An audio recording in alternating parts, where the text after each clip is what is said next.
오늘 나눌 말씀은 출애굽기 30장 6절에서 10절 말씀입니다.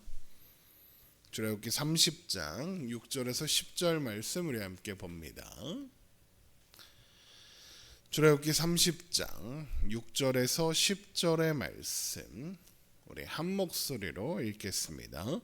그 제단을 증거계 위 속죄소 맞은편 곧 증거계 앞에 있는 휘장 밖에 두라.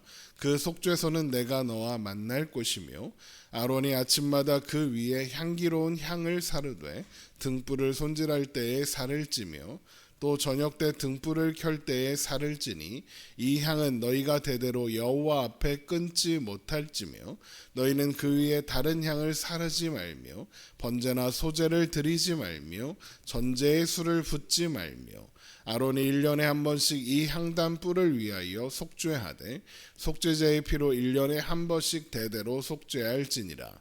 이 제단은 여호와께 지극히 거룩하니라. 아멘. 성막에서 섬기는 제사장 위임식에 관한 말씀이 마무리되고 이어지는 말씀은 성막들의 번제단과 함께 있게 될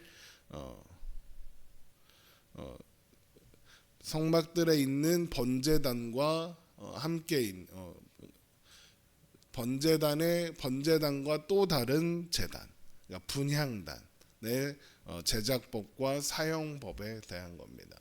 성막들에 있는 번제단 그리고 분향단이 또 있는 겁니다. 먼저 분향단은 다른 성전 기물처럼 조각목으로 제작됩니다. 출애굽기 30장 1절입니다. 너는 분향할 제단을 만들지니 곧 조각목으로 만들되입니다. 조각목은 성경에서 시띠나무라고 부르는 아카시아 나무 종류를 가리키는 말입니다.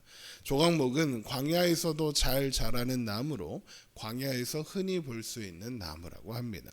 그런데 조각목은 무엇을 만들기에는 적합한 나무가 아니라고 했습니다. 가시가 많아서 접근하기 어렵고 나무결이 고르지 않아서 가구로 사용하려면 여러 가지 번거로운 과정을 거쳐야 합니다. 그렇다고 또 곱게 자라는 나무도 아니어서 또 가지도 굵지도 않아서 제목으로 집을 짓는 제목으로 가공하기도 쉽지 않습니다. 게다가 건조한 곳에서 자라는 나무다 보니까 나무도 건조해서 너무 빨리 타버리는, 그래서 장작으로도 사용하기 좋지 않다고 합니다. 그러니까 이 시띠나무, 조각목은 광야 어디에서나 발견할 수 있는 쓸모없는 나무라고 할 수 있는 것이죠. 그런데 하나님은 이 쓸모없는 조각목으로 성막의 기물들을 제작하게 하셨고 오늘 또 분향단도 제작하라 하시는 겁니다. 그래서 가장 거룩하게 구별하셔서 가장 소중한 것이 되게 하셨습니다. 이것은 애굽의 종되었던 이스라엘 백성들, 모든 민족 중에 가장 작고 볼품없는 이스라엘 백성들을 구원하사 제사장 나라 거룩한 백성으로 만드시겠다는 뜻을 보여주는 상징입니다. 하나님은 가장 자격 없는 자들을 부르셔서 가장 거룩하고 가장 존귀한 존재가 되게 하시는 분이다라는 것이죠. 이런 의미가 담겨 있는 것이 이 재료가 되는 조각목입니다. 그렇게 조각목으로 제작되는 분향단은 길이 한 규빗, 너비 한 규빗의 정사각형으로 높이 2규빗의 로 제작하고 제단 위에 번제단처럼 모서리마다 뿔을 만들어 답니다. 출애굽기 30장 2절입니다. 길이가 한 규빗, 너비가 한 규빗으로 네모가 반듯하게 하고 높이는 2규빗으로 하여 그 뿔을 그것과 이어지게 하고. 번제단에 대해서 살펴볼 때 번제단의 뿔이 하나님의 구원하시는 능력을 상징한다라고 설명드렸었습니다. 또한 내 귀퉁이에 있는 이 뿔이 동서남북 어디에나 하나님의 구원하신 은혜와 능력이 미치지 못하는 곳이 없다는 것을 보여주는 상징이라고도 했죠. 분향단에 있는 내 뿔 역시 같은 의미라고 생각하면 되겠습니다. 그렇게 제작된 분향단은 순금으로 싸고 주위에 금테를 두르게 됩니다. 출애굽기 30장 3절입니다. 제단 상면과 전후 좌우면과 뿔을 순금으로 싸고 주위에 금테를 두릴지며.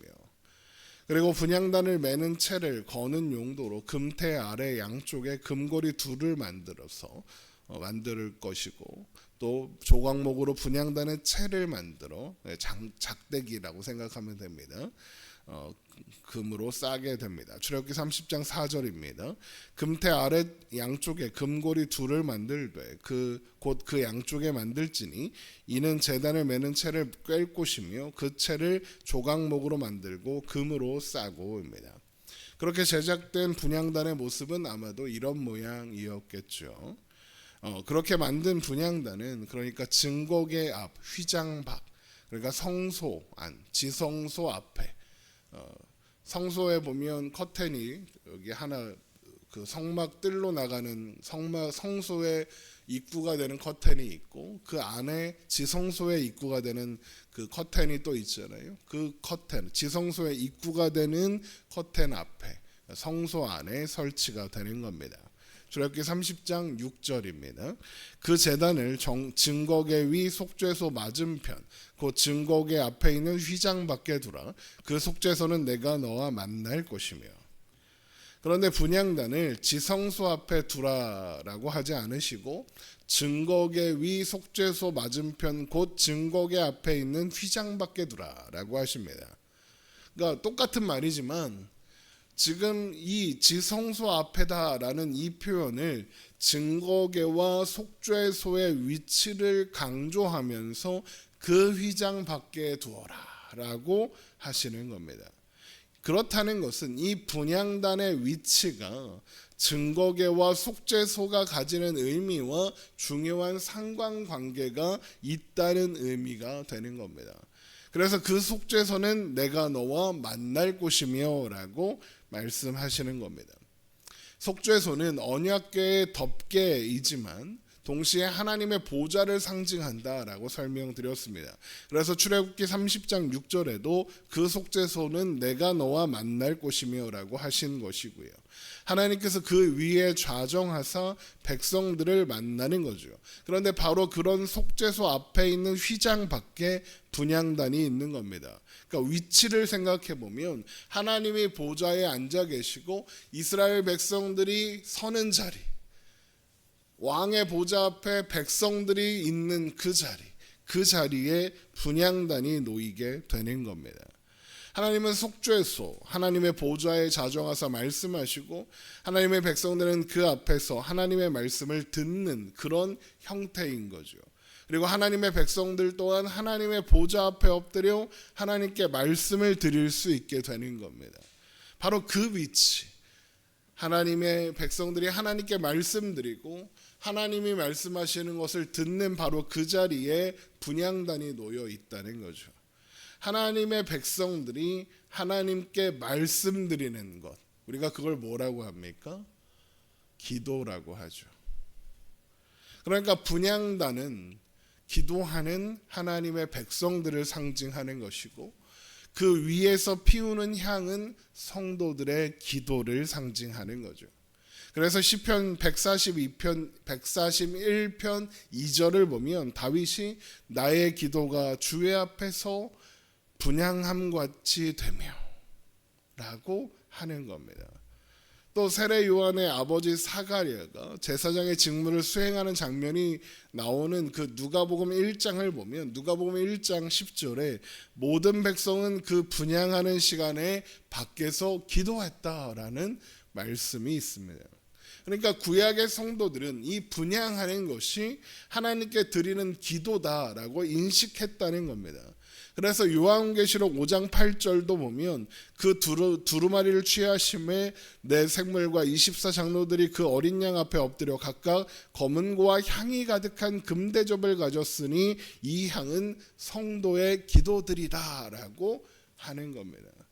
분향단은 하나님의 백성들이 하나님 앞에 있는 존재라는 것을 보여주는 것이고 그 위에서 피워지는 향은 그들이 하나님 앞에 기도하는 것을 의미하며 그 향이 자연스럽게 퍼져 하나님의 보좌를 상징하는 지성소, 속죄소가 있는 지성소를 가득 채우게 될 것이니 하나님께서 그분의 백성들의 기도를 들으신다, 흠양하신다, 기쁘게 받으신다 이런 의미가 되는 겁니다.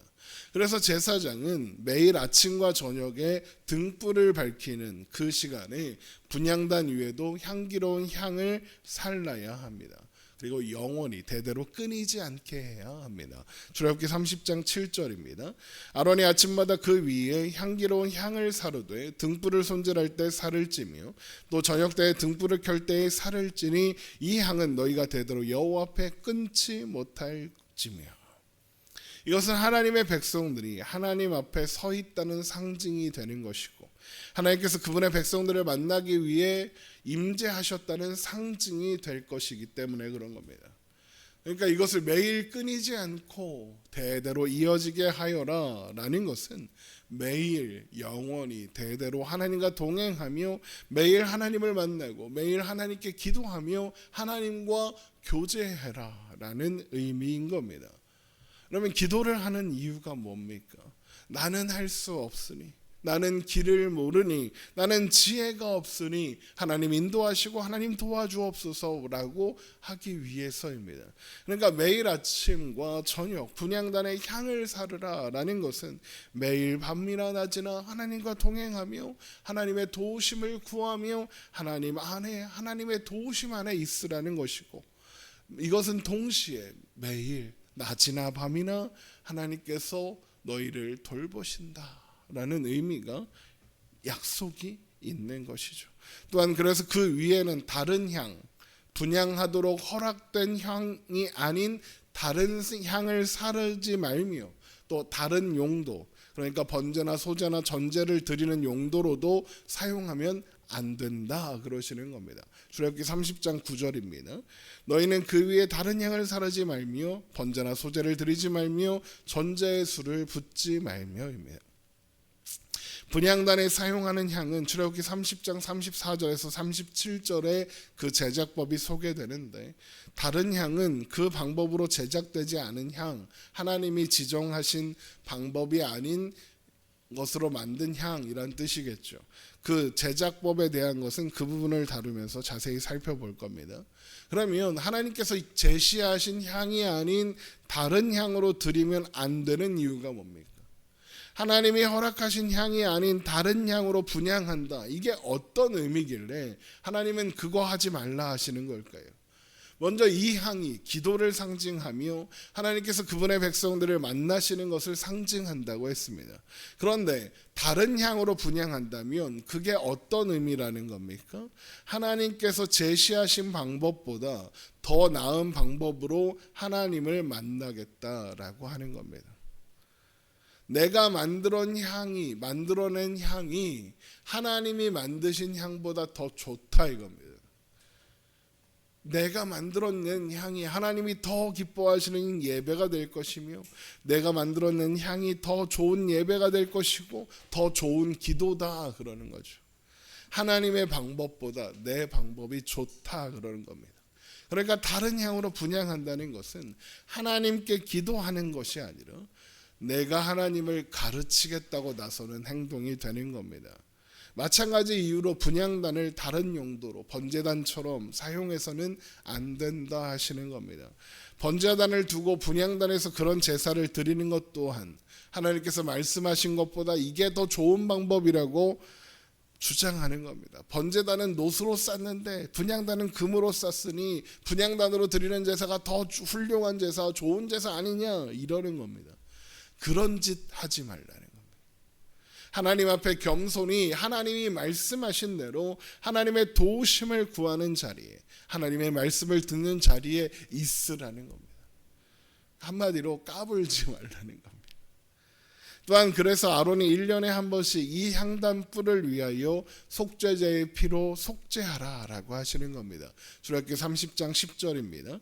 아론이 1년에 한 번씩 이 향단불을 위하여 속죄하되 속죄제의 피로 1년에 한 번씩 대대로 속죄할지니라. 이 제대는 여호와께 지극히 거룩하니라. 이것은 하나님의 백성들이 하나님 앞에 서려면 반드시 그 속죄가 필요하다는 영원한 상징이 되는 겁니다. 그러나 이것을 매년 반복함으로써 이 속죄는 완전하고 영원한 것이 될 수 없으며 하나님의 백성들이 하나님 앞에 온전히 그리고 영원히 서기 위해서는 온전한 속죄가 필요하다는 것을 보여주는 예표가 되니 이것은 온전한 속죄를 이루실 메시아 곧 예수 그리스도를 바라보고 기다리게 하는 예표가 됩니다. 결국 분향단 또한 성막과 또 성막에서 사용되는 기물들과 거기서 섬기는 제사장을 통해서 드러나는 바 하나님의 놀라우신 은혜와 사랑의 표현이며 예수 그리스도를 예표하는 상징들인 겁니다. 그래서 오늘날 우리가 예배 때 향을 피우지 않는 겁니다. 그럴 필요가 더 이상 없기 때문이죠. 기도하겠습니다.